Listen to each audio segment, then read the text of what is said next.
آپ دیکھ رہے ہیں مسائل کا حل چینل۔ علیکم ورحمۃ اللہ وبرکاتہ۔ نحمدہ ونصلی علی رسولہ الکریم، اما بعد فاعوذ باللہ السمیع العلیم من الشیطان الرجیم، بسم اللہ الرحمن الرحیم۔ آپ نے 28ویں سپارے کی تلاوت سنی اور 29ویں سپارے کی، سورۃ صف، سورۃ جمعہ، سورۃ منافقون، سورۃ تغابن، سورۃ طلاق، تحریم۔ اللہ رب العزت نے مختلف مفہوم بیان کیے۔ اللہ رب العزت فرماتے ہیں سورۃ تحریم کے اندر، یا ایھا الذین آمنوا قوا انفسکم واہلیکم نارا وقودها الناس والحجارہ علیہا ملائکۃ غلاظ شداد لا یعصون اللہ ما امرہم ویفعلون ما یؤمرون۔ اللہ فرماتے ہیں، اے ایمان والو، اپنے آپ کو اور اپنے گھر والوں کو آگ سے بچاؤ، ایسی آگ جس کا ایندھن انسان، آدمی اور پتھر ہوں گے، اور اس پر جو نگران ہوں گے فرشتے، بڑے تند خو، سخت گیر فرشتے مقرر ہیں۔ لا یعصون اللہ ما امرہم ویفعلون ما یؤمرون، اللہ انہیں جو حکم دیتے ہیں وہ اس کی نافرمانی نہیں کرتے، اور وہ وہی کچھ کرتے ہیں جو انہیں حکم دیا جاتا ہے۔ حضرات ذی وقار، اس آیت مبارکہ کے ذریعے اصلاح معاشرہ کے حوالے سے کہ جہاں اللہ رب العزت نے فرمایا انسان اپنے آپ کو بچانے کی کوشش کرتا ہے، وہاں پر شریعت اسے کہتی ہے کہ وہ اپنے گھر والوں کے بارے میں بھی سوچے، اپنی اولاد کے بارے میں بھی سوچے۔ وہ گھر کا جو بڑا ہے وہی، اس سے ہی سوال کیا جائے گا۔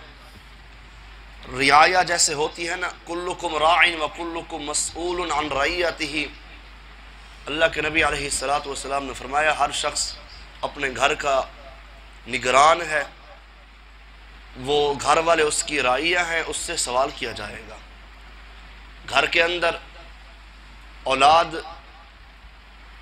درست کام نہیں کرتی، اولاد بے نماز ہے، اولاد ایسے کام کرتی ہے جس سے شریعت نے منع کیا، تو اگر والدین اس کو روکتے ہیں تو فبہا ونعمت، بہت اچھی بات ہے۔ اگر والدین نہیں روکتے تو والدین سے بھی سوال کیا جائے گا کہ آپ کی اولاد یہ کام کر کے آئی، آپ نے ان سے روکا ہی نہیں۔ تو جہاں خود نماز پڑھنی ہے وہاں اولاد کو بھی نمازی بنانا ہے، جہاں خود روزے رکھنے ہیں وہاں اولاد کی بھی تربیت کرنی ہے، جہاں خود زکوٰۃ دینی ہے وہاں اولاد کو بھی ترغیب دلانی ہے، جہاں خود صدقہ کرنا ہے، خیرات کرنی ہے، اولاد کی بھی تربیت کرنی ہے۔ اولاد کے ہاتھ میں پیسے پکڑا دیں، جا کے کسی غریب کو دے دے، مدرسے میں ڈال دے، مسجد میں ڈال دے، یہ تربیت ہو رہی ہے۔ بچوں کو اگر آپ مسجد میں لے کر آتے ہیں تو سمجھ لیں آپ ان کی تربیت کر رہے ہیں۔ حضرات، اپنے آپ کو بچائیں، اپنے گھر والوں کو بھی بچائیں، کیونکہ اللہ رب العزت نے فرما دیا یہ جو ہم نے جہنم تیار کی ہے نا، اس کا ایندھن لکڑیاں نہیں ہیں۔ یہ جو دنیا کی آگ ہے نا، اس کا ایندھن، جب آگ جلائی جاتی ہے تو لکڑی لگائی جاتی ہے، گیس چلائی جاتی ہے، تو جو قیامت کے دن جو آگ ہوگی وہ آگ جلائی جائے گی، لیکن اسے بھڑکانے کے لیے، اسے زیادہ کرنے کے پٹرول کی ضرورت نہیں پڑے گی۔ اسے زیادہ کرنے کے لیے اللہ فرماتے ہیں ہم اس کے اندر آدمی ڈال دیں گے، انسان ڈالیں گے اس کے اندر، اور اس کے اندر وہ پتھر ڈالیں گے جن کی لوگ پوجا کرتے تھے۔ یہ خاص پتھر ہیں، یہ عام پتھر پڑے ہوئے یہ نہیں ہیں۔ یہ جو مورتیاں بنائی ہوئی ہیں لوگوں نے، یہ جو پتھر مزار بنائے ہوئے ہیں، اللہ فرماتے ہیں یہ پتھر ڈالیں گے جس سے یہ آگ بھڑک اٹھے گی، اور اس پر جو فرشتے ہیں حضرات وہ نرمی کرنے والے نہیں ہوں گے۔ اللہ نے خود کہہ دیا، اللہ فرماتے ہیں اتنے تند اور اتنے سخت ہوں گے جس کو دیکھ کر بھی انسان ڈر جائے گا۔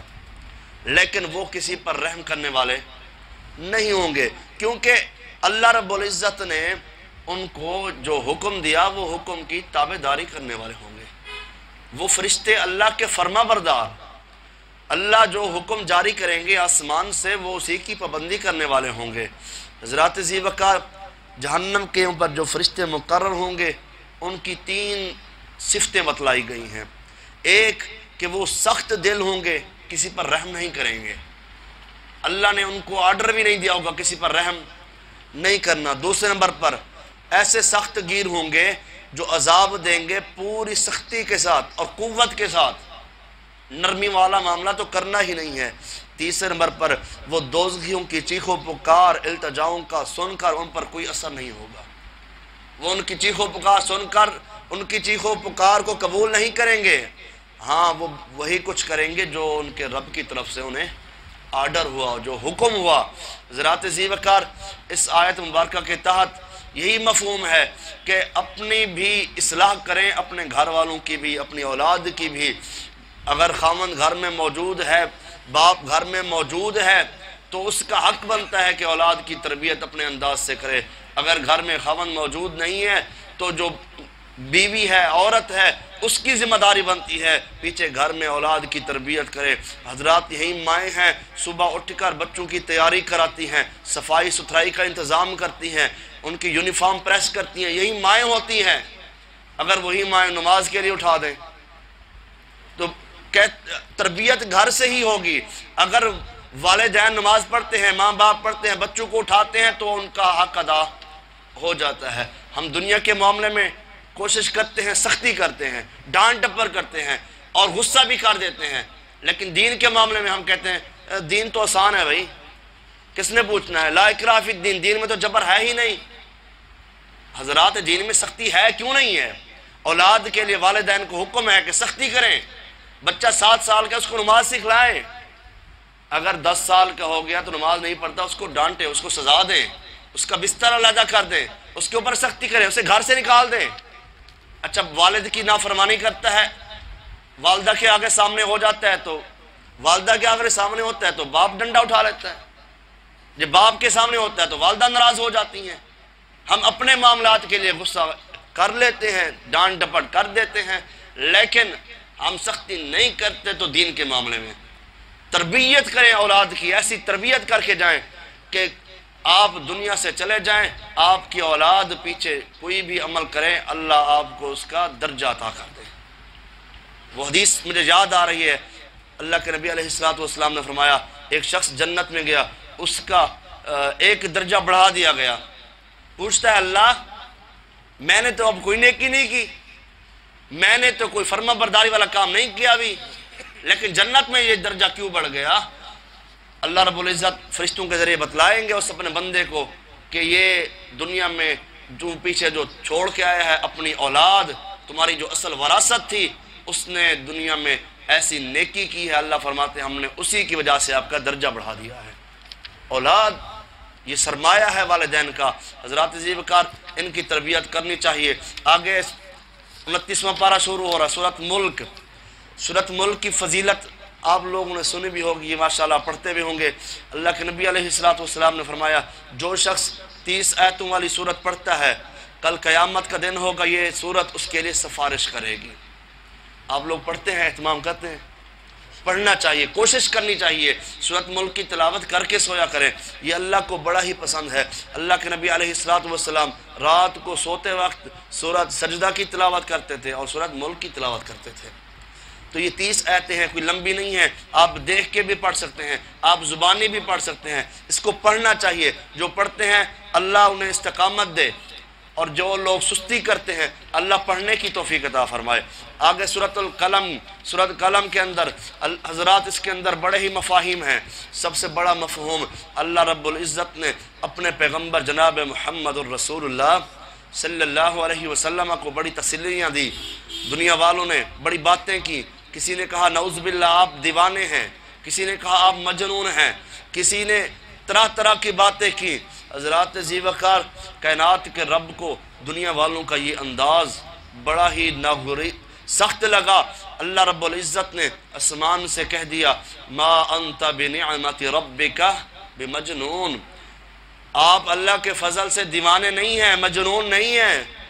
وَإِنَّ لَكَ لَأَجْرًا غَيْرَ مَمْنُونَ، اللہ فرماتے ہیں یقیناً آپ کے لیے ایسا اجر ہے جو ختم ہونے والا نہیں ہے، منقطع ہونے والا نہیں ہے، بلکہ اللہ نے واضح کر کے کہہ دیا وَإِنَّكَ لَعَلَىٰ خُلُقٍ عَظِيمٍ، بلکہ آپ اخلاق کے بلند درجے پر فائز ہیں۔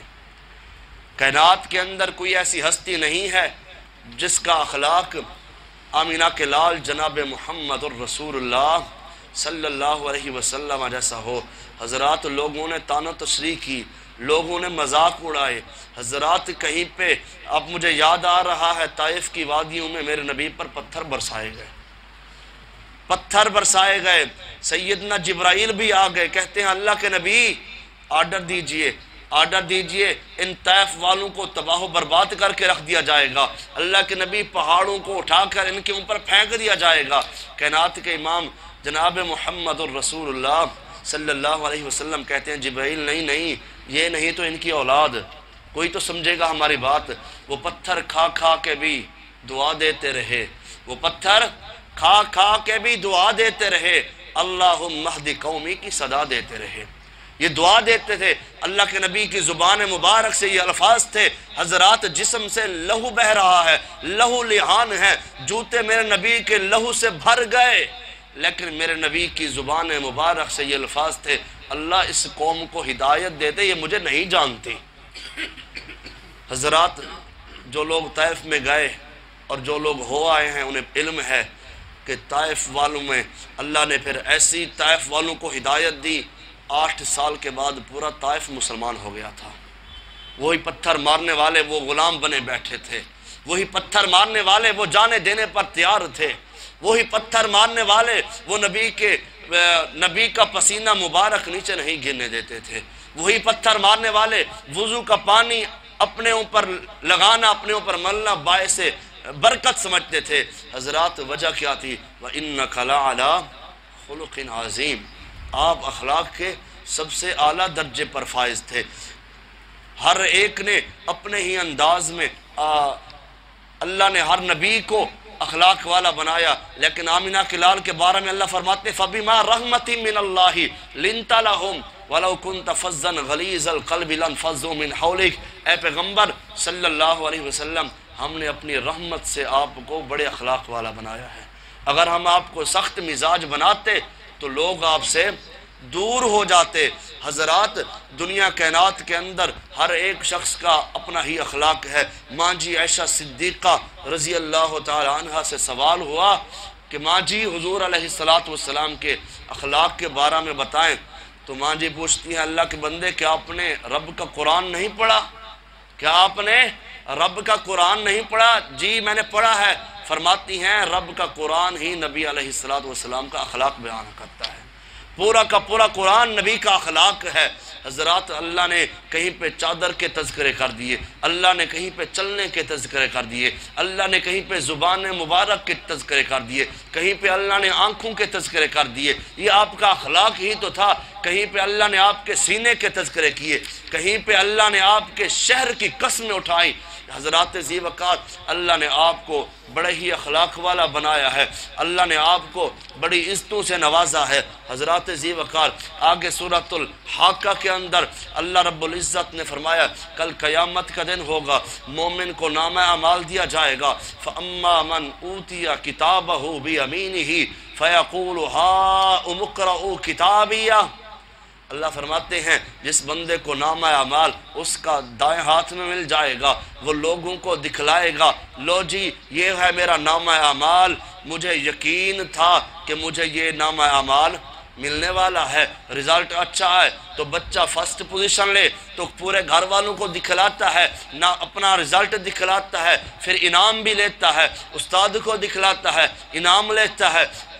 تو اللہ رب العزت فرماتے ہیں جس کو نامہ اعمال اس کے دائیں ہاتھ میں مل گیا وہ کہے گا انی ظننت انی ملاقٍ حسابیہ، بس وہ دل پسند عیش و عشرت میں ہوگا، فہو فی عیشۃ راضیہ، ایسی جگہ پر ہوگا اور اس کو مقام دیا جائے گا فی جنت عالیہ، جنت کے اندر اس کے لیے عالی مقام ہوگا، قطوفہا دانیہ، اس کے لیے پھل ہوں گے، پروٹوکول ہوگا۔ اللہ فرمائیں گے کلو وشربو، کھا بھی پی، ہنیئم بما اسلفتم فی الایام الخالیہ، یہ اس چیز کا بدلہ ہے جو دنیا میں تو نیکی کر کے آیا ہے، یہ دنیا میں تو سختیاں برداشت کر کے آیا ہے، یہ دنیا میں تنگی کے دن برداشت کر کے آیا ہے، کیونکہ ہم نے کہا تھا تنگی ہے ہی آئی ہے پھر آسانی بھی تو آئے گی۔ حضرات ذی وقار اور دوسرا شخص اللہ سے دعا ہے اللہ ہمارا نامہ اعمال ہمیں دائیں ہاتھ میں دے دے، ہر مسلمان کی یہ خواہش ہے۔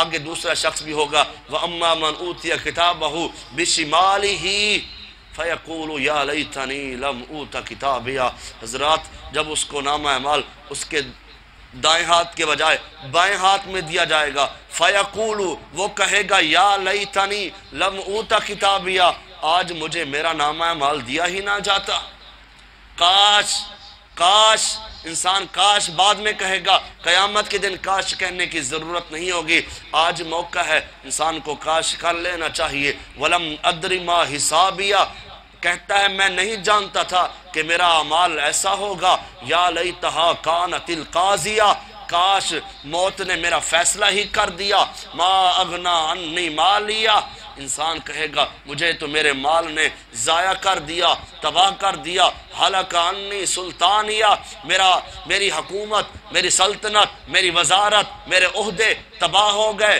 برباد ہو گئے۔ اللہ فرمائیں گے ظالم کو پکڑو، خذوہ فغلوہ، اللہ اکبر، اللہ فرمائیں گے اس کو پکڑ لو، گردن سے پکڑ لو، اس کو توق پہنا دو، ثم الجحیم صلو، پھر اسے جہنم میں جھونک دو، جہنم میں ڈال دو، ثم فی سلسلۃ ذرعها 70 ذراعا فاسلکوہ، اللہ فرمائیں گے پھر اسے 70 گز لمبی زنجیر میں جکڑ کر جہنم میں ڈال دو۔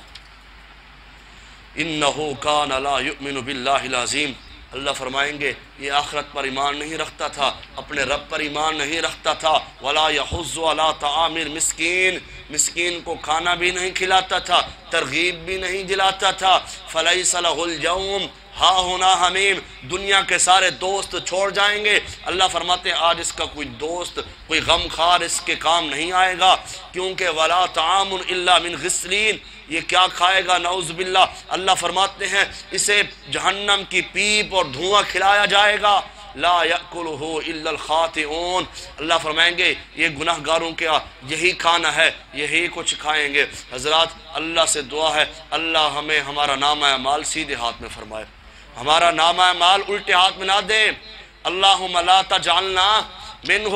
آگے سورت معارج بھی شروع ہو رہی ہے، اللہ رب العزت نے اس سورت کے اندر قیامت کا تذکرہ کرتے ہوئے اللہ فرماتے ہیں سأل سائل بعذاب واقع للکافرین لیس لہ دافع، اللہ فرماتے ہیں کسی طلب کرنے والے نے اس عذاب کا مطالبہ کیا جو واقع ہو کر رہے گا، جسے کافروں سے کوئی ٹالنے والا نہیں ہے، یہ عذاب اللہ کی طرف سے آئے گا جو بلندیوں کا مالک ہے، جس کی طرف سے روح اور فرشتے ایک دن چڑھتے ہیں، جس کی مقدار کان مقدارہ 50,000 سنہ، اللہ فرماتے ہیں ایک دن 50,000 سال کا ہوگا، میدان محشر کا ایک دن 50,000 سال کا ہوگا۔ حضرات ذی وقار اس 50,000 سال کے دن کے لیے ہمیں تیاری کرنی چاہیے، اس دن ایسا دن ہوگا، اس دن کی تکلیف اس قدر ہوگی جھنجھوڑ کے رکھ دے گی۔ نبی علیہ السلام نے فرمایا کہ میدان محشر اس قدر اس کی ہولناکیاں ہیں کہ اس کے اندر انسان جس قدر انسان کے گناہ ہوں گے اتنا ہی اس کو پسینہ آئے گا، میدان محشر میں نفس و نفسی ہوگی، کوئی کسی کو نہیں دیکھے گا، کسی کے اوپر نظریں نہیں جائیں گی، ہر ایک اپنے طرف دیکھ رہا ہوگا۔ اللہ کے نبی علیہ السلام فرماتے ہیں اس قدر انسان پسینے میں شرابور ہوگا، کوئی ٹخنوں تک، کوئی گھٹنوں تک، کوئی ناف تک، کسی کو سینے تک، کوئی پسینے کے اندر ڈبکیاں لگا رہا ہوگا۔ حضور علیہ السلام فرماتے ہیں کہ اس پسینے کے اندر کرنٹ چھوڑ دیا جائے گا، اس پسینے کے اندر کرنٹ ہوگا اور انسان کہے گا اللہ اس سے نجات دے دے، اس کے بجائے مجھے جہنم میں ڈال دے، اس عذاب سے مجھے بچا لے۔ حضرات یہ میدان محشر کان مقدارہ 50 الف سنہ، جس دن سورج سوا نیزے پہ ایک نیزے پہ آئے گا، آج ہزاروں کروڑوں کلومیٹر دور کھڑا ہے، اس کی تپش ہمیں تکلیف دیتی ہے۔ کل قیامت کا دن ہوگا جب اتنا قریب آئے گا تو وَتَدْلُ الشَّمْسُ حَتَّى تَكُونَ عَلَى مُسَافَةِ الْمِيلِ، جب اتنا قریب ہوگا سورج تو انسان کو تکلیف ہی ہوگی۔ تو اس دن کے لیے ہمیں اس دن کی تیاری کرنی چاہیے، کیونکہ اللہ فرماتے ہیں وَنَرَاهُ قَرِيبًا، وہ دن قریب آ رہے ہیں، آپ دیکھیں گے یوم تکون السماء کالمہل، اللہ فرماتے ہیں جس دن آسمان پگھلے ہوئے تانبے کی طرح بن جائے گا، آسمان پگھلے ہوئے تانبے کی طرح بن جائے گا۔ وَتَكُونُ الْجِبَالُ كَالْعِهْنِ، اللہ فرماتے ہیں پہاڑ ایسے ہوں گے جیسے روئی بکھر کے پھر رہی ہوتی ہے، ہوا چلے نا روئی بکھر رہی ہوتی ہے، اللہ فرماتے ہیں پہاڑ ایسے بن جائیں گے۔ وَلَا يَسْأَلُ حَمِيمٌ حَمِيمًا، اللہ فرماتے ہیں اس دن کوئی جگری دوست اس کے کام نہیں آئے گا، اس کے کام آئیں گے تو اس کے اعمال آئیں گے، اس کے ماں باپ بھی چھوڑ دیں گے، وہ صاحبتی واخی دوست بھی چھوڑ دیں گے، رشتہ دار بھی چھوڑ دیں گے، بیوی بچے چھوڑ دیں گے، صرف اس کے اپنے اعمال کام آئیں گے۔ حضرات اللہ سے دعا ہے اللہ رب العزت ہمیں صحیح معنی کے اندر قرآن و سنت پر عمل کرنے کی توفیق عطا فرمائے۔ وآخر دعوانا ان الحمد للہ رب العالمین۔